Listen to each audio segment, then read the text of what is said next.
السلام عليكم ورحمة الله وبركاته. بسم الله والحمد لله وأفضل الصلاة وأتم التسليم على خير خلق الله محمد صلى الله عليه وسلم. أيها الأخوة والأخوات الأكارم، أسعد الله أوقاتكم بالمحبة. نلتقي دائما إن شاء الله، وكما تعودنا أن نلقي على مسامعكم كل يوم شيء جديد من تفسير الأحلام.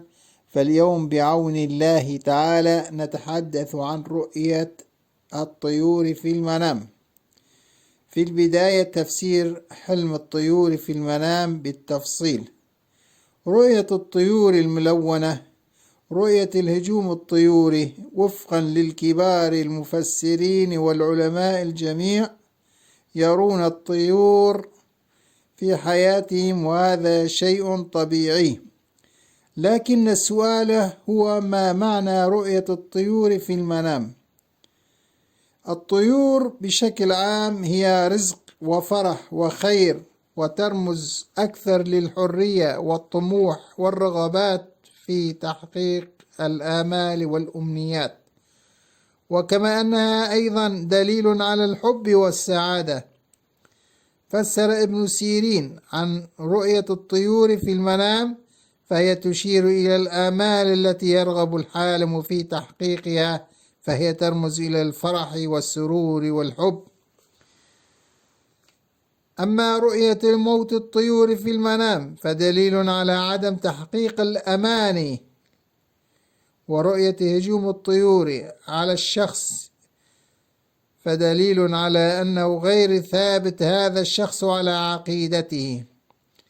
أما رؤية اقتحام الطيور على منزل في الحلم فهو دليل على اقتحام بعض الأشخاص في شؤونه الداخلية للرائي. أما إذا رأى الحالم أن الطيور في المنام قد فقست فهو دليل على النجاح الذي يناله الرائي عما قريب في حياته. أما عش الطيور فيشير إلى حصول على فرصة جديدة أو مال وفير. تفسير حلم الطيور في اليد في المنام فهو يشير إلى الخير والمنفعة. أما تفسير رؤية منقار الطائر في الحلم فهو دليل على المال. تفسير رؤية ريش الطيور يشير إلى كثرة النعم والخير الوفير للرائي.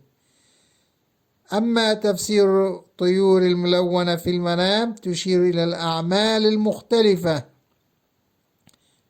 أيها السادة، أما الطيور البيضاء دليل على الحسنات، والسوداء تشير إلى السيئات. أما تفسير رؤية الصيد الطيور الجارحة يشير إلى الولد العاق الذي يجلب الهم والغم لأهله، والله تعالى أعلم. والسلام عليكم ورحمة الله وبركاته.